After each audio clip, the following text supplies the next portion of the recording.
What's up, guys? I've really been dragging my feet to do this, but it's finally come time. Today, we're gonna be pulling the head off of the M52. Now, there's a lot of debate within the BMW community of whether or not you really need to use specialty tools when it comes to pulling the head off and redoing the timing on these engines. So I thought today I'd put that to the test and see if you actually need specialty tools in order to even just pull the head off of this engine.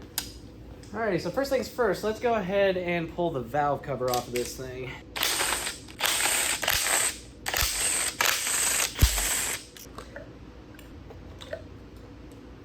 So one thing I'm really curious about when we go to pull this valve cover off is seeing where all this random oil is coming from.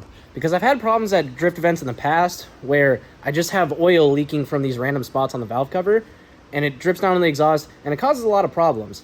And like I mentioned before, I pulled out the coil packs and I haven't seen any oil get down into the actual spark plug tubes. So I'm really curious to see if we have a crack in the valve cover.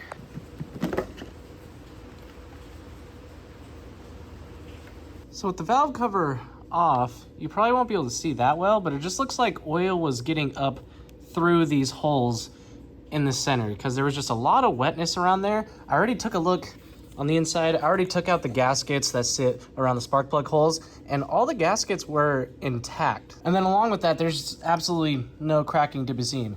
I know you see all this. From what I've been told, these engines like to build up condensation in the valve train, but to me, this seems like excess amounts.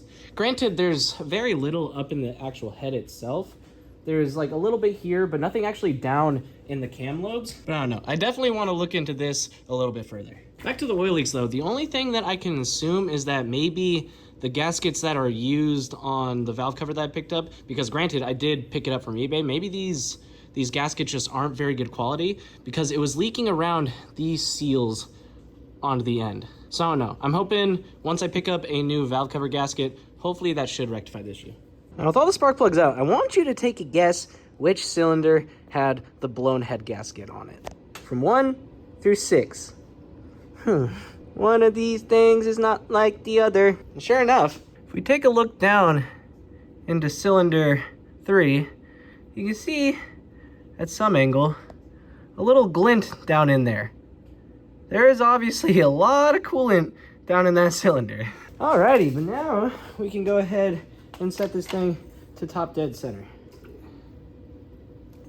It's pretty easy to set this to top dead center. All you gotta do is line up this mark on the crank with this little mark on the timing cover. And I don't know how well you'll be able to see it, but there's a little arrow on the exhaust cam sprocket that'll be pointing up and down. And then also you can tell if the first two lobes on either side are just pointing kind of right at each other. Now we'll go ahead and start loosening up the upper timing cover. And also go ahead and take out these two plugs right here because these actually give us access to two of the bolts that sit on this sprocket right here.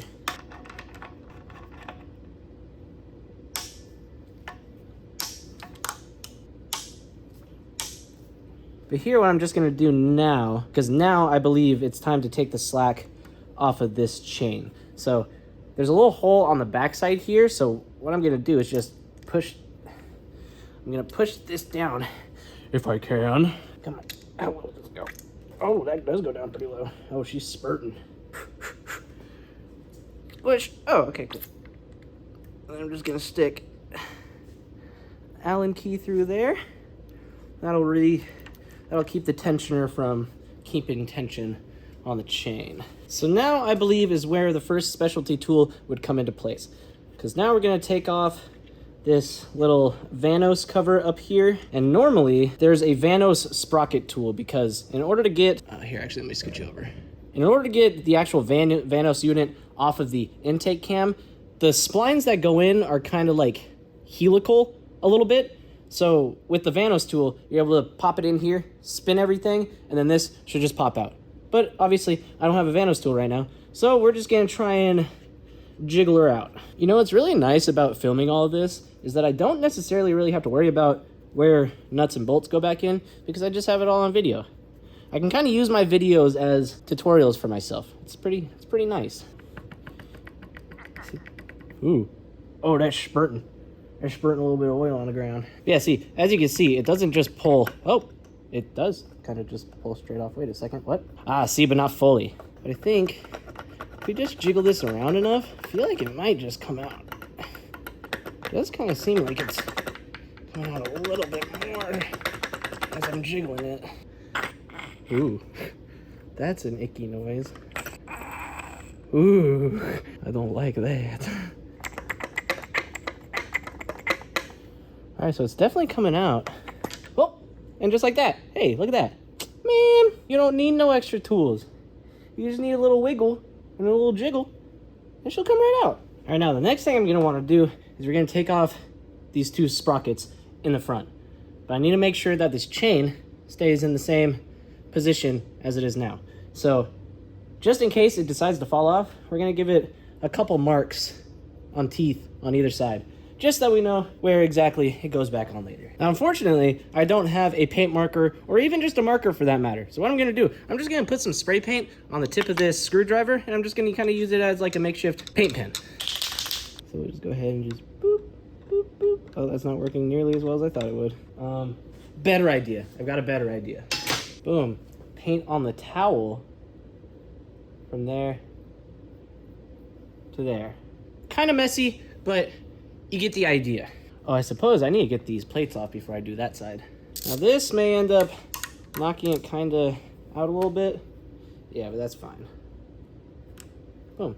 Bruh, jobs always be taking me so long for the stupidest reasons. So I literally just took a step back from taking this off so I could clear off a spot over on that table over there. And then I came back and I couldn't find the 10mm socket that I was using. I've been looking around for like the past 5 minutes and it's nowhere to be found.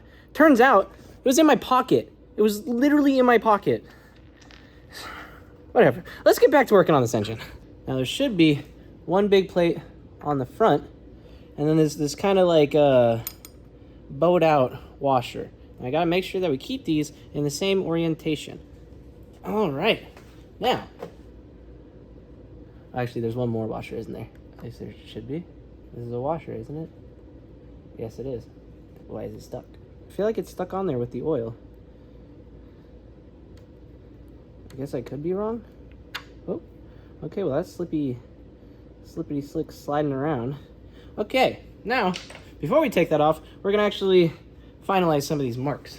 We'll go from this one down onto, maybe not down onto there. I feel like that is a washer. Let's see if I can get that off one more time. I need to see if I can get that off. Why is that not coming off? That's totally a washer. Why must you suction? Suction be crazy. Oh, let's see if a magnet will get it. Bing bong. Magnet don't work. Oh, nope, that's taking off the entire sprocket. I guess that's staying on there. Okay, well, we got our 2 marks. We'll probably have to redo them once we actually take these off. But for now, I think we can just go ahead. Oh, wait, we gotta take these bolts out. Aha! Oh-ho! Look at that. Nor, we can get your head and just, whoop, there's one of them. Whoop, there's the second one coming off. Aha. Now we keep these nice and tight and go put them on the table. Now I believe, next step, we're gonna get off this little tensioner. There, so now you can actually see the hole on the backside that I put that Allen key through to hold this down. Now I've been pretty tempted to just use power tools on a lot of this, but at the same time, that's scary and I don't want to potentially break anything off in the head. So we're just playing it safe and we're just using a little ratchet. Now these bolts should be varying sizes. You know what, actually before I go any further, I'm gonna try and stick that in a little bit further just for a little peace of mind on my end. I don't want that just like flying out all of a sudden. And this one, if I'm not mistaken, is a pretty long one. Yeah, so you can kind of see the varying sizes. Now we can just go boop.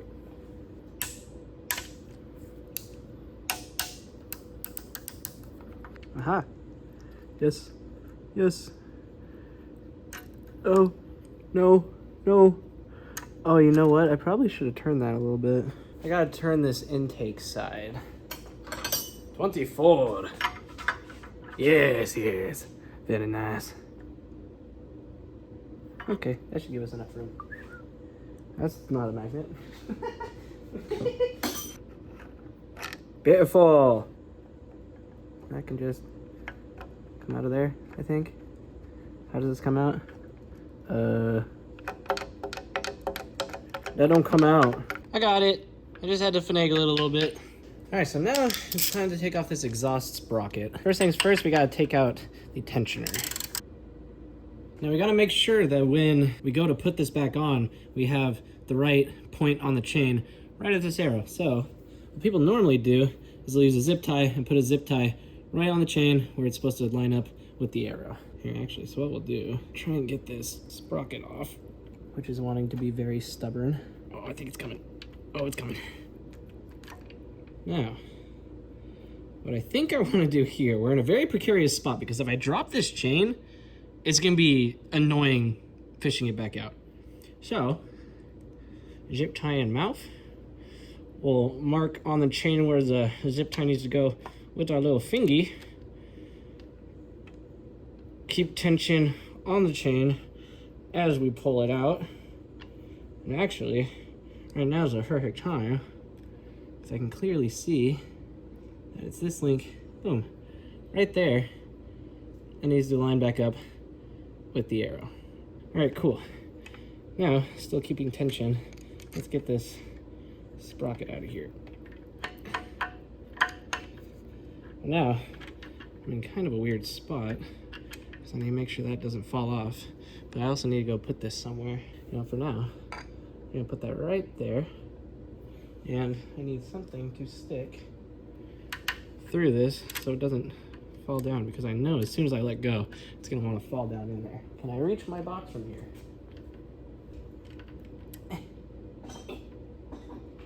Nice, okay.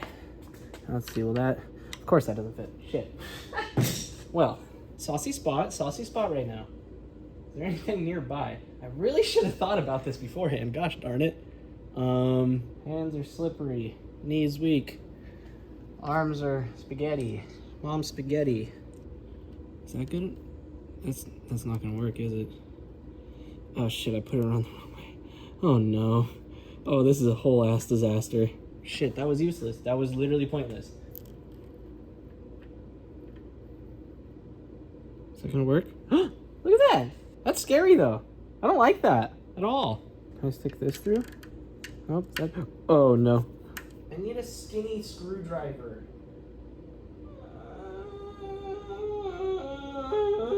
No, fuck it. No, we're just gonna keep it like this. Well, I guess with that out of the way, we can get to actually taking the cams out.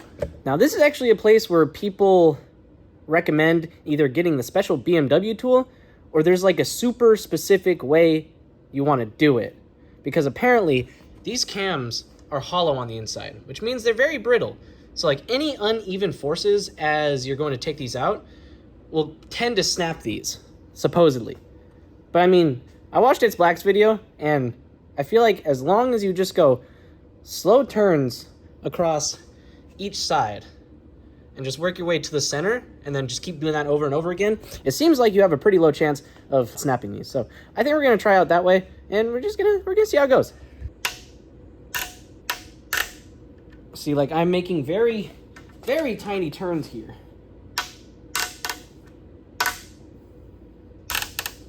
Like this is like 1/8 of a turn.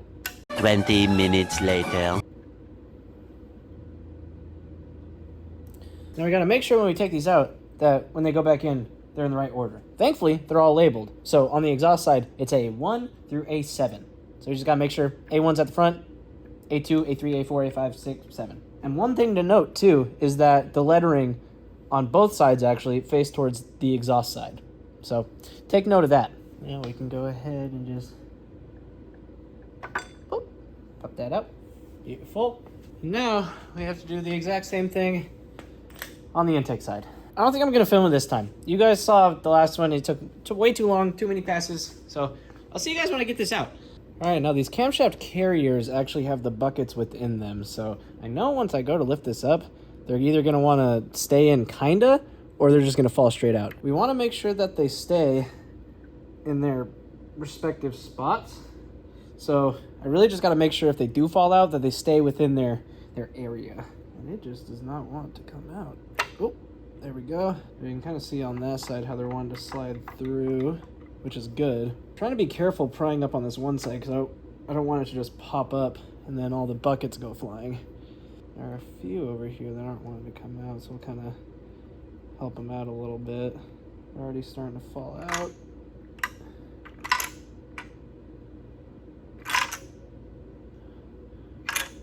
Alright, so they all fell out, but it looks like they have stayed in their general position. Both carriers are out, and I have the buckets placed back in their correct position. Now, before we go to take the head off fully, we need to just take out the cam position sensor, and then we'll be able to start loosening up all the bolts. Oh, that is thread locker on it. Who would have thought? I think there's an O-ring. There we go, yeah. All right, so now we're on to taking out the actual head bolts. To my understanding, there are 2 8mm inverted Torx, and then I believe the rest of these in here are all 12s. So first things first, we're going to take out these front ones. Now these front ones aren't torqued down very hard, so you can just go ahead and take these out right off the bat. Now I could be wrong, but I don't believe that these front ones are torque to yield, so we're going to want to save these. And they're 2 differing sizes. One's obviously longer than the other. Got to make sure you put those back in the right spot. All right, so we're going to do the same thing like we did with the camshaft bolts. We're going to do front, back, work our way to the center. These ones I'm not too worried about losing. These are all torque yield bolts, so they're gonna have to get replaced anyways. But I don't think I'm gonna go with the regular head bolts like are here stock. I think I'm gonna be going ARP head bolts just because I have a feeling that this head might be coming off and on again in the near future. And honestly, having ARP head studs just makes things 10 times easier. First, break these loose. Now, just like with the cam shaft nuts, you're gonna wanna go a little bit at a time because this is an aluminum head and you do run the risk of cracking it if you're not careful. I'm honestly so glad that I picked up this extending ratchet.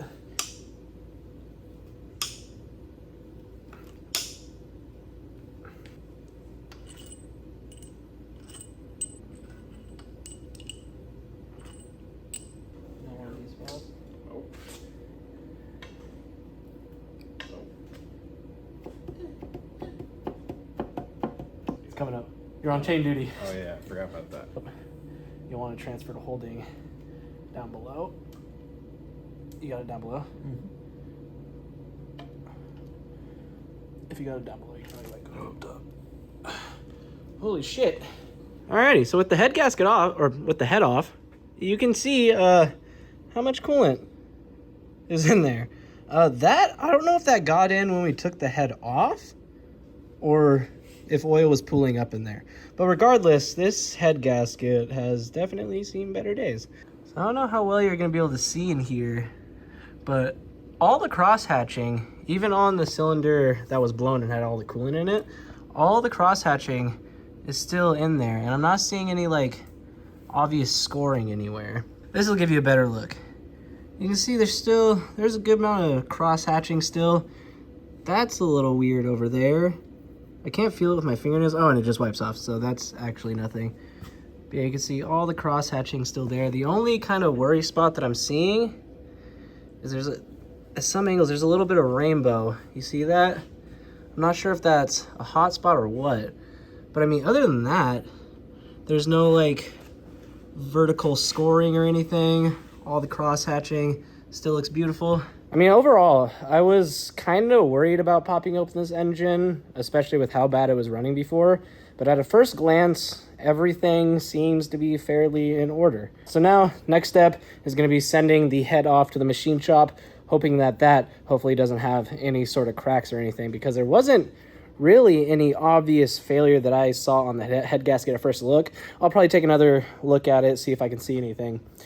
But overall, that went pretty smooth, and we didn't need any specialty tools. Now, of course, it may end up being a different story once we go to actually put the engine back together, but I think I've got faith that it's not going to be that bad. So I would say if you plan on taking off your head or planning on replacing your head gasket, I'd say you can probably get by without having to get the specialty tools. But once again, like I said, that may change as we go to actually put the head gasket back on and do all the timing and stuff. But for now, it was a success. But I think that's going to do it for this video, guys.